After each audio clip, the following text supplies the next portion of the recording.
Shalom, selamat pagi. Yuk kita dengarkan topik berikut ini ya. Nah, bulan ini topik kita adalah pengharapan yang hidup. Ya, saudara, ketika Tuhan Yesus ada di muka bumi selama kurang lebih 3,5 tahun, dia melakukan banyak mujizat, dia ajarkan banyak hal, lalu ketika dia mau naik ke surga, dia bilang sama murid-muridnya, kamu harus ada ya menunggu. Kamu tunggu di tempat ini, ya kamu berkumpul berdoa, nanti aku kirimkan janji Bapa, ya, yaitu Roh Kudus. Dan kalau Roh Kudus turun ke atas kamu, nanti kamu akan menjadi saksiku. Ya, dikatakan di Yerusalem, seluruh Yudea, Samaria dan sampai ke ujung bumi. Ya. Dulu saya ingat saudara, saya di Bandung ya, ketemu satu orang ibu pendoa. Ini ibu ini sederhana ya. Saya ngobrol banyak sama dia, mungkin 2 jam lebih saudara di rumahnya. Itu gara-garanya dulu ada satu buku yang sangat terkenal, baru keluar, judulnya Good Morning Holy Spirit. Dan itu masih bahasa Inggris. Jadi saya kenal seorang hamba Tuhan, saya tanya, ya, di mana beli buku itu? Ya, saya boleh pinjam nggak? Saya copy gitu. Karena dulu belum ada saudara buku itu saudara. Lalu hamba Tuhan ini bilang ke rumah ibu ini, ya, itu ibu pendoa. Lalu tujuannya cuma pinjam buku itu aja, saya copy, saya balikin lagi. Tapi jadi cerita banyak sekali. Dan salah satu ayat yang dia tunjukkan kepada saya adalah di Kisah 1 ayat 8 itu. Ya, dia nggak tunjukkan di Alkitab, dia sebut karena dia sudah hafal.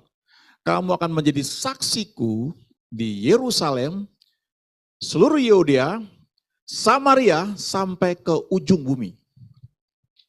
Lalu dia cerita, anaknya pengen motor kayak motor gede gitu tapi canggih saudara ya. Dan ibunya bilang gini, kamu cari gambarnya. Ketemu gambarnya saudara. Memang gak ada yang dijual di Indonesia. Tapi ibunya bilang, oke, kita sepakat, kita doakan ini. Kamu lihat gambar ini, ayo doakan sama-sama. Saya nggak tahu butuh waktu berapa lama, tapi akhirnya dia cerita, entah bagaimana caranya ketemu sama salah satu orang kedutaan besar Amerika. Yang mau pulang ke Amerika setelah tugas beberapa lama. Nah, dia punya motor itu dari Amerika. Dia nggak mau bawa pulang. Ya nggak tahu proses belinya bagaimana. Tapi itu contoh bahwa motor itu yang digambar itu akhirnya jadi milik anaknya. Wow, itu mengagetkan sekali buat saya. Ya.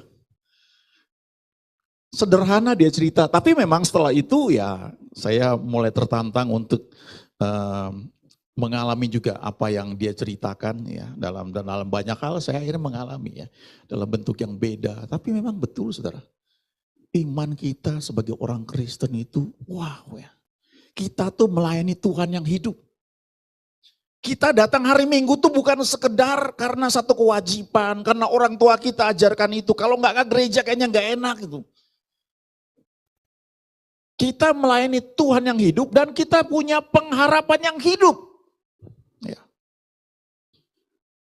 Waktu murid-murid, waktu itu bilang, Tuhan maukah engkau memulihkan kerajaan? Mau enggak segera engkau datang? Mau enggak apa yang kau sampaikan itu untuk segera terwujud? Tapi Tuhan bilang, kamu tunggu di tempat ini. Sampai kamu diperlengkapi dengan kuasa dari tempat yang maha tinggi. Lalu dia bilang itu, Kisah 1 ayat 8, kamu akan menerima kuasa. Kalau Roh Kudus turun ke atas kamu dan kamu akan menjadi saksiku. Bukan bersaksi saudara, menjadi. Jadi itu kalau saudara menjadi saksi, itu pekerjaan Tuhan. Tentu ada hal-hal yang saudara bisa pelajari. Dulu saya juga belajar bagaimana bersaksi. Saya mungkin pernah cerita ya, ibu saya pulang dari gereja ya sekian tahun yang lalu. Dari GBI Gatsu yang dulu tempatnya masih di gedung apa DPR itu ya, yang bundar itu. Ya lalu naik taksi sampai di Pondok Gede ya, rumah ibu saya. Dan sopir taksi ini, ibu saya kan nyanyi-nyanyi sendirian ya di mobil. Lalu supir taksi nanya, Bu maaf Bu, Ibu dari gereja ya? Iya. Bu maaf Bu, kok kenapa ya orang-orang Kristen kok kayaknya sukacita gitu. Lalu ibu saya cerita mengenai Tuhan Yesus. Di perjalanan itu. Karena ditanya kan, dia cerita aja. Sebelum sampai di tempat tujuan, lalu sopir taksinya bilang gini, Bu, maaf Bu, dia berhenti di pinggir jalan. Kita kan belum tentu ketemu lagi. Boleh gak Ibu doain saya? Baru ketemu di taksi. Bukan orang Kristen. Ibu saya doain dan dia nangis kayak anak kecil.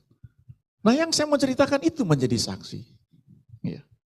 Bukan gak boleh bersaksi, tapi maksudnya firman ini bilang kalau Roh Kudus turun ke atas kamu, kamu akan menjadi saksi. Habis itu kamu bisa cerita, tapi hidup kamu itu akan membuat orang bertanya-tanya. Kok bisa ya begitu ya? Ada sesuatu yang beda dalam hidup kamu. Nah ketika murid-murid bilang, maukah engkau memulihkan kerajaan? Lalu Tuhan Yesus bilang tinggal di sini. Lalu murid-murid melihat Yesus naik ke surga gitu. Dan waktu mereka lihat naik ke surga, malaikat muncul. Dan malaikat bilang di ayat 11 itu, kenapa kamu lihat seperti itu? Yesus ini yang terangkat ke surga, meninggalkan kamu, akan datang kembali dengan cara yang sama seperti kamu melihat dia ke surga. Itu 2000 tahun yang lalu saudara ya. Dia naik ke surga setelah dia bereskan semuanya. Nah itu yang kita rayakan nanti di bulan Mei ini, di akhir Mei. Ada hari Kamis ya, hari kenaikan. Nah Ibrani 6 ayat 19, ya ini yang saya mau lihat saudara ya. Kita ini punya pengharapan yang hidup di dalam Tuhan. Yesus sudah bayar semuanya, tapi bagian kita ada yang perlu kita lakukan. Bagaimana kita membaca firman, merenungkannya, mengizinkan Roh Kudus bicara sama kita, firman itu jadi rema, kita putuskan percaya, lalu rema itu menimbulkan iman.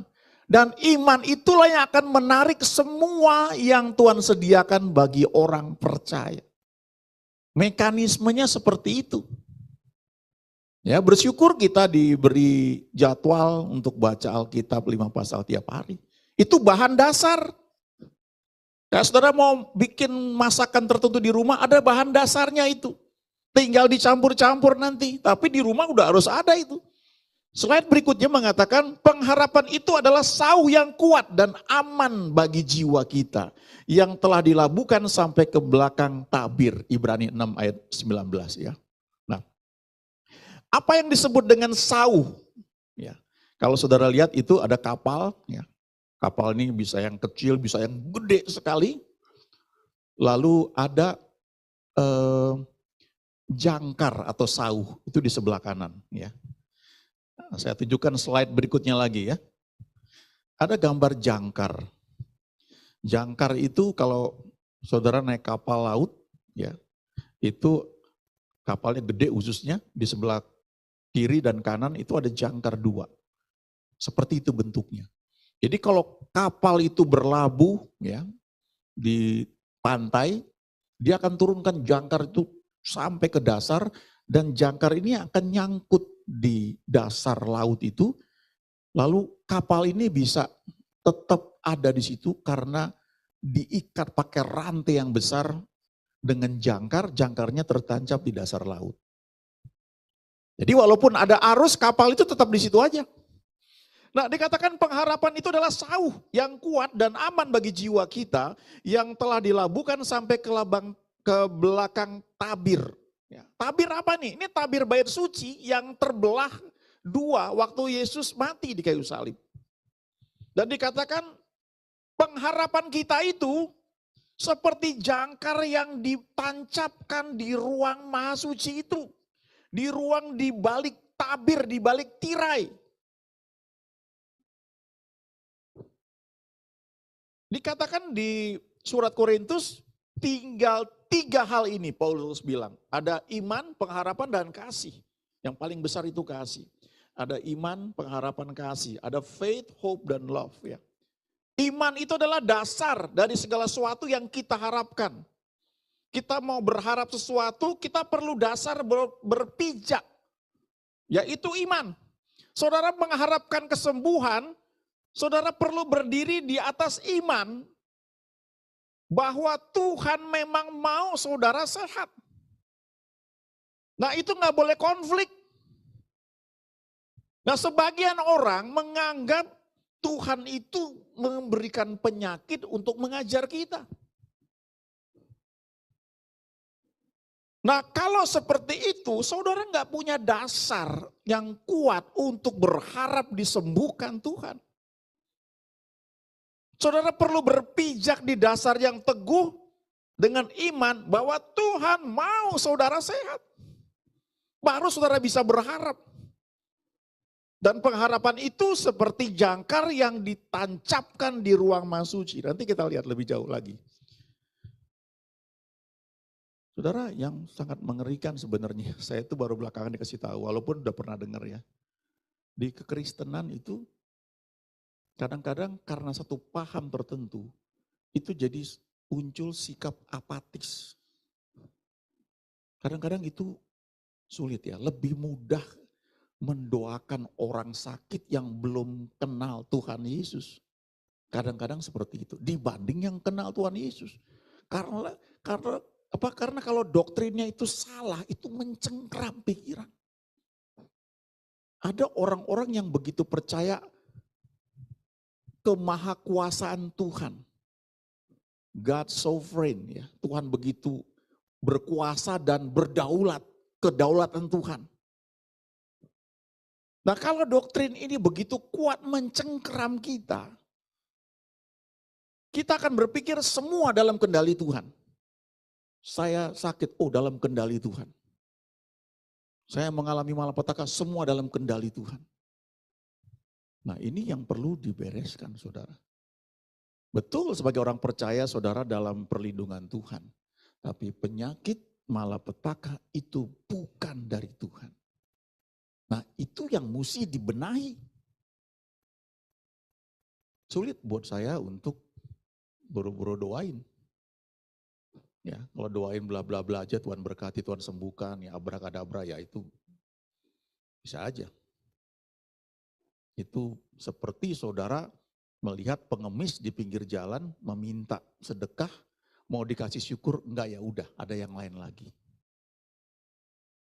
Tapi kalau saudara berdoa meminta dengan keyakinan yang kuat, saudara anak Tuhan, saudara tahu pasti yang saudara minta itu adalah hak yang Tuhan berikan bagi orang percaya. Kadang-kadang itu menyedihkan. Kenapa? Karena ini pemikiran bahwa semua dalam kendali Tuhan. Betul saudara, dalam kendali Tuhan, tapi ada bagian kita. Kalau kita berkata bahwa semua Tuhan kendalikan, kenapa faktanya tidak semua orang ke gereja? Kenapa faktanya tidak semua orang mungkin memberi persembahan? Kenapa tidak semua orang itu mau nurut perintah Tuhan? Karena ada kehendak bebas. Nah itu yang membedakan. Jadi waktu kita punya pengharapan yang teguh, ya pengharapan yang hidup, itu pengharapan itu seperti jangkar yang dilabuhkan di ruang masuci, tapi pengharapan kita itu kita bisa naikkan karena kita berdiri di atas dasar iman. Bahwa yang kita harapkan itu memang janji Tuhan. Jadi saudara nggak goyah. Kadang-kadang itu dalam bentuk logika saudara. Logika iman gitu. Ya. Iman tuh ya ada logikanya, cara berpikirnya, ada urutannya. Misalnya begini, Abraham, saya ambil contoh Abraham lah ya. Abraham itu sudah dijanjikan bahwa kamu akan menjadi bangsa yang besar. Keturunanmu akan seperti bintang di langit banyaknya. Lalu dia nunggu sekian lama, istrinya gak hamil-hamil. Keluar ide bagus dari istrinya, kawinlah dengan Hagar. Lahirlah Ismail. Ismail lahir tidak ada firman selama 13 tahun. Lalu Tuhan menampakkan diri lagi ketika Abraham umur 99. Dan Tuhan bilang nanti Ishak ya akan lahir tahun depan. Dan itu perjanjianku aku buat dengan dia. Lalu setelah Ishak bertumbuh sekian tahun, Tuhan bilang persembahkan dia di atas gunungnya akan kutunjukkan. Nah Abraham bawa. Saya percaya dia nggak minta izin sama Sarah, saudara. Bisa rame itu. Sarah sudah nunggu 90 tahun, usianya baru bisa melahirkan, lalu mau dipersembahkan, enak aja gitu. Ya, memang nggak ditulis di Alkitab, tapi logikanya berpikir dia nggak ngomong sama Sarah. Lalu ketika dia bawa ke gunung mau dipersembahkan, dia ikat Ishak itu. Dan ketika dia mau gunakan pisaunya, Tuhan bilang jangan bunuh anak itu. Sekarang aku sudah tahu bahwa engkau lebih menghargai aku daripada apa yang kuberikan kepadamu. Nah di Roma dikatakan begini, ketika Abraham dengan taat mau persembahkan anaknya yang tunggal itu, dia bilang begini, imannya begitu rupa ya, kira-kira begini. Sehingga dia percaya kalau dia persembahkan anaknya ini, Allah sanggup membangkitkan dari kematian. Walaupun dia dipersembahkan sudah mati, bisa dibangkitkan lagi. Padahal sampai saat itu belum ada catatan orang mati dibangkitkan. Nah dia punya logika imannya begini, ini kan anak yang dijanjikan Tuhan. Aku pernah coba tolong sehingga lahir Ismail, itu ditolak. Sampai Tuhan bilang yang ini anak perjanjian dan ini akan jadi bangsa yang besar. Nah sekarang Tuhan minta, nah kalau Tuhan minta sementara ini anak yang dijanjikan, aku nurut aja, nanti dia buat mujizat. Itu logika iman. Saudara tahu dasar firman Tuhan? Apalagi itu menjadi rema, tapi logikanya saudara nggak masuk, ya nurut aja. Kan dia yang suruh. Ada dasar firmannya, melakukan saja. Lalu tiba-tiba jawaban terjadi. Iman, pengharapan, kasih. Iman itu dasar untuk sesuatu yang kita harapkan. Pengharapan itu yang membuat kita maju karena kita menginginkan sesuatu di depan kita. Lalu kasih, ya itu agape love. Kita bisa lakukan semua itu karena kasih Allah bagi kita. Ya.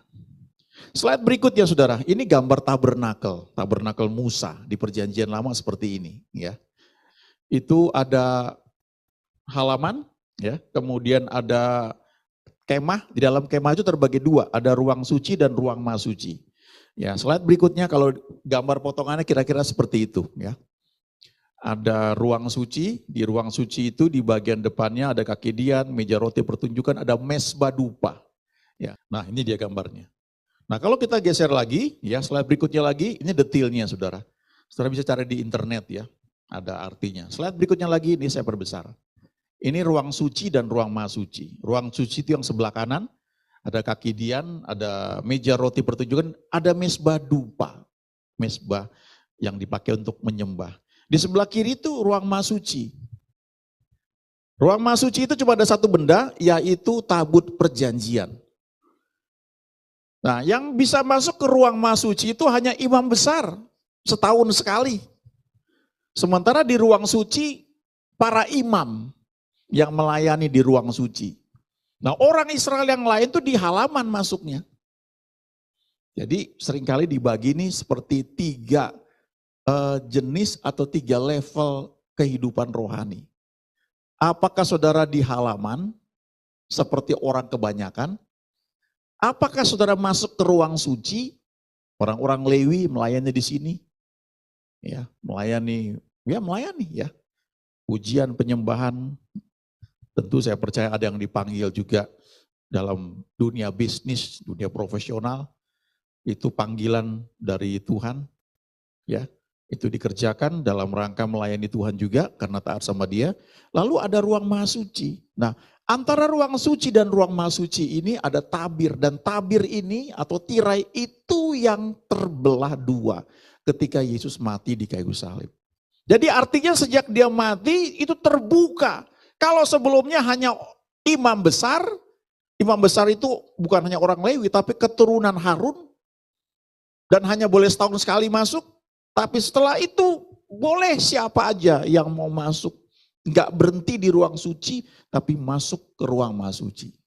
Nah, Pengharapan kita itu seperti jangkar yang dilabuhkan sampai ke ruang maha suci. Di situ ada tabut perjanjian dan di situ semua yang kita perlukan, bahkan segalanya ada di situ. Saudara dan saya menginginkan sesuatu, Alkitab mengajarkan kalau kita tinggal di dalam Dia, ada firman-Nya, maka Tuhan itu memberi tidak hanya sampai level kebutuhan, sampai level keinginan. Secret petition itu Dia kasih. Saya kalau renungkan ini suka terharu sekali ya. Ada banyak hal saya cuma, Tuhan kalau boleh, kalau enggak ya enggak apa-apa ya. Kan Engkau paling tahu segalanya. Tapi justru itu sering Dia beri, saudara. Dan itu membuat saya kok kagum. Kadang-kadang saat-saat terakhir itu baru tahu. Udah begitu ya sadar, ya memang Tuhan. Ya. Ada yang dilakukan memang, tapi setelah itu terjadi saya menyadari bahwa semuanya itu Tuhan. Saya sering bilang ke beberapa teman, coba belajar setia. Setia aja. Tuhan suruh kamu apa lakukan aja. Gak usah nuntut orang lain. Karena ketika Tuhan taruh di hati kamu, itu artinya kamu diberi kemampuan untuk bisa melakukannya. Stay faithful, itu aja. Sendirian ya gak apa-apa. Nikmati itu. Nanti waktu giliran kamu dapat reward, kamu akan nikmati itu. Ya. Dia Tuhan yang luar biasa. Ya, slide berikutnya. Ya. Kami ingin supaya kamu masing-masing menunjukkan kesungguhan yang sama untuk menjadikan pengharapanmu suatu milik yang pasti sampai pada akhirnya. Nah, Paulus bilang di surat Ibrani ini, dia ingin supaya jemaat yang dilayani itu bisa menjadikan pengharapan itu menjadi real nyata, menjadi milik pusaka, ya, milik yang pasti. Karena saya punya teman pendeta ya, dulu pertama kali ketemu, dia sudah berapa tahun menikah nggak punya anak. Dan waktu saya tanya, Pak anak berapa? Oh kami sedang menantikan. Soal jawabannya begitu. Sudah berapa tahun menikah? 7 tahun. Maksud saya bilang, Pak Don Moen itu 11 tahun Pak, gak punya anak. Setelah itu tiap tahun istrinya melahirkan 1 anak. Sampai total kalau gak salah 5. Lalu istrinya bilang, udah kamu pergi pelayanan aja lah sudah. Udah banyak anaknya katanya. Akhirnya teman saya ini punya anak, 1 laki-laki. Setelah kalau gak salah 11 tahun. Ada teman kami juga di pelayanan ya, senang sekali mendengar akhirnya sudah punya anaknya setelah sekian tahun. Nah, Paulus mau bilang, dia ingin supaya pengharapan kita itu bisa terrealisasi, menjadi satu milik yang pasti. Tapi untuk itu, di ayat 12 dikatakan, agar kamu jangan menjadi lamban, tetapi menjadi penurut-penurut mereka yang oleh iman dan kesabaran mendapat bagian dalam apa yang dijanjikan Allah. Perlu iman, tapi perlu juga kesabaran. Nah ini dia, sabar itu patience ya. Ada diterjemahkan sebagai long suffering, panjang menderita. Jadi kesabaran itu seringkali orang itu gak kuat karena panjang lama, gak jelas kapan gitu. Ya, ini kapan ya? Beberapa waktu yang lalu juga kami juga menantikan sesuatu begitu ya. Ini gimana ini ya? Perlu kesabaran sampai itu real terjadi. Nah, slide terakhir ya. Iman dan kesabaran. Saudara lihat ya, ketika Tuhan mau naik ke surga ya, dia menampakkan diri kepada banyak murid-murid. Dan Paulus bilang di 1 Korintus 15 ayat 6, dia bilang begini, sesudah itu ia menampakkan diri kepada lebih dari 500 saudara sekaligus. Sebelum dia naik ke surga, dia menampakkan diri kepada lebih dari 500 orang sekaligus. Kemudian di kisah 1 ayat 15, pada hari-hari itu berdirilah Petrus di tengah-tengah saudara-saudara yang sedang berkumpul itu, kira-kira 120 orang banyaknya. Jadi dari Tuhan selama 40 hari itu menampakkan diri, dia menampakkan diri kepada Thomas, kepada Petrus, kepada Maria Magdalena ya. Kemudian sekali waktu dia menampakkan diri kepada lebih dari 500. Dan dia kasih tahu bahwa nanti ada Roh Kudus dicurahkan. Tapi selanjutnya yang stay menantikan itu. Di Kisah 1 ayat 15, setelah Tuhan naik ke surga, itu dicatat kira-kira 120 orang banyaknya. Lalu setelah itu ketika Roh Kudus dicurahkan, kalau baca di Kisah 2 ayat 6, rasul-rasul itu berkata-kata dalam bahasa mereka sendiri, dalam bahasa roh. Jadi dari 500 lebih, kemudian yang tetap status 120, dan kemudian akhirnya yang dipenuhi Roh Kudus pada hari Pentakosta yang pertama kali itu adalah rasul-rasul. Nah pertanyaannya adalah kita masuk yang mana? Apakah kita masuk yang rombongan banyak, yang cuma di halaman? Apakah kita masuk rombongan yang lebih sedikit di ruang suci? Ataukah kita terus setia sampai di ruang maha suci? Nah itu perlu tidak hanya iman, tapi kesabaran. Dan jangan lupa, Kristus adalah pengharapan yang hidup. Segala janji yang diberikan itu ya dan amin dalam Kristus. Amin.